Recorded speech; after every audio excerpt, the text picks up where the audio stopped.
Sistem reproduksi. Ada sistem reproduksi pada pria dan sistem reproduksi pada wanita. Sistem reproduksi pria, interna dan eksterna. Genitalia interna. Yang pertama ada vas deferens yang fungsinya sebagai jalur keluarnya sperma. Vesicula seminalis yang fungsinya memproduksi air mani dan membantu proses ejakulasi. Ductus ejaculatorius yang fungsinya untuk mengeluarkan sperma agar masuk ke dalam uretra. Kelenjar prostat fungsinya untuk memproduksi cairan yang melindungi dan menutrisi sel sperma. Kelenjar bulbouretralis atau kelenjar Cooper yang fungsinya untuk memproduksi cairan yang berperan sebagai pelumas sebelum terjadinya ejakulasi. Selanjutnya ada testis. Fungsi testis yaitu membentuk spermatozoa di tubulus seminiferus.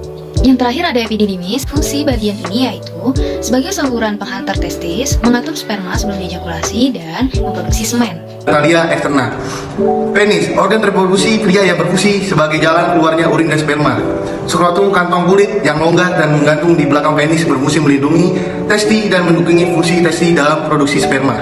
Rambut pubis, berfungsi melindungi kulit dari iritasi akibat gesekan.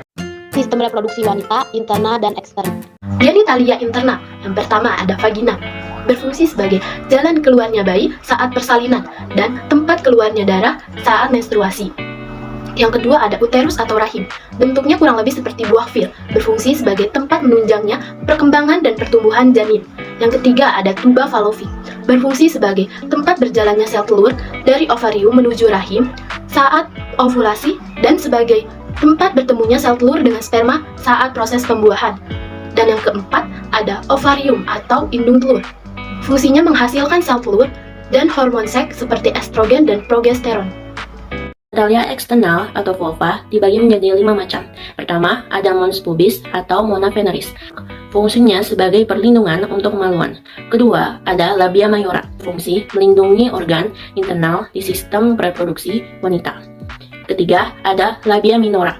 Berfungsi sebagai pelindung klitoris, uretra, dan vagina. Keempat, klitoris. Fungsinya memberi kenikmatan seksual. Terakhir, hymen atau selaput darah. Berfungsi sebagai jalan keluarnya darah atau cairan lain ketika menstruasi.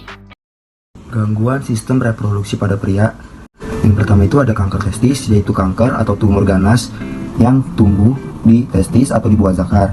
Yang kedua itu ada kanker prostat, yaitu kanker yang tumbuh di dalam kelenjar prostat, umumnya mengalami gangguan buang air kecil. Yang ketiga itu ada disfungsi ereksi. Disfungsi ereksi itu yaitu ketidakmampuan pria untuk melakukan atau mempertahankan ereksi ketika melakukan hubungan seksual.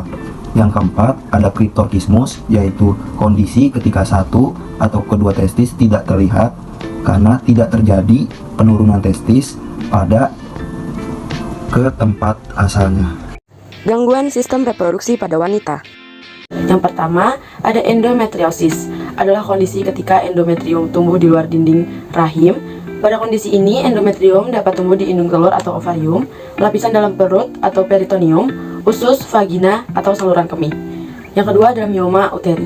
Merupakan tumor jinak yang berasal dari otot polos rahim. Gejala paling sering adalah pendarahan pada vagina.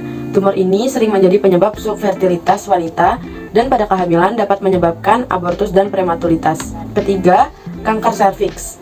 Penyakit akibat tumor ganas pada daerah mulut rahim sebagai akibat dari adanya pertumbuhan jaringan yang tidak terkontrol dan merusak jaringan normal di sekitarnya. Yang keempat, ada sindrom ovarium polikistik atau PCOS. Merupakan salah satu penyakit pada sistem reproduksi wanita yang sering menyebabkan masalah kesuburan.